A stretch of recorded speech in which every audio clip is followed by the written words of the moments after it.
Hello, this is Julius from Basic Financials. Today's video is going to be about marriage allowance. Now this relates to tax years from the 6th of April 2016, 6th of April 2015 onwards, so 15, 16, 16, 17, 17, 18 onwards.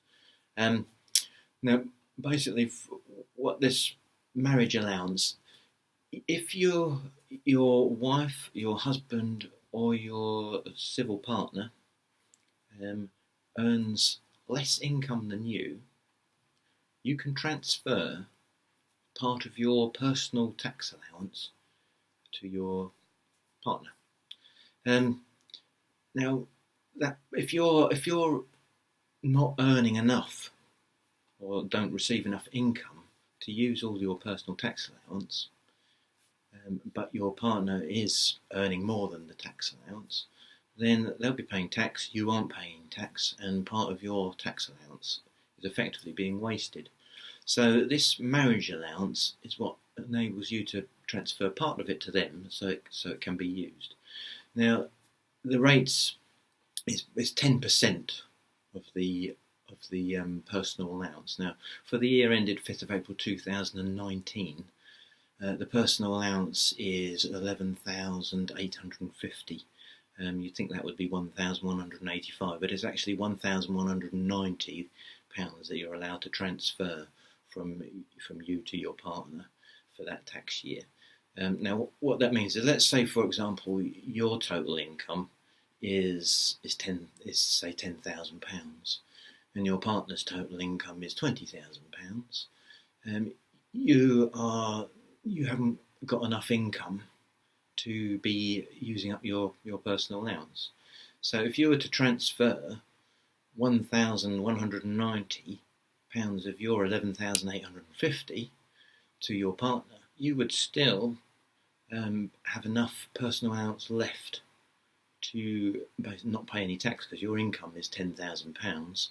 The 11,850 minus the 1,190 would still cover your income, so you would still have no tax liability. But your partner will receive an extra £1,190 tax allowance, which if they're paying tax at 20% on that income, they would be able to get 20% of that. So 10% times 1,190 times 2, so it's about £240.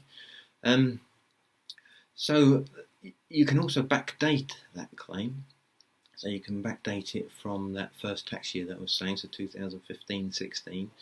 Now the way you claim it is that the person who's going to transfer the allowance, so the person with a smaller income, will go. You can do it online. Just search for marriage allowance, .gov.uk, and you can submit a claim online.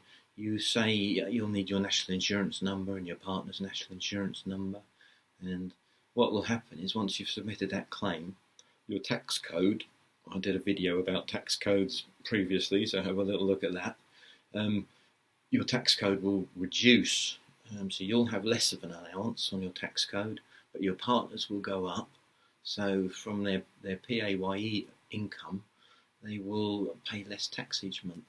If they're self-employed, they still couldn't get it, and it'll go through their tax return. Within their tax return, they'll have a higher allowance than they would have done if you hadn't done that transfer.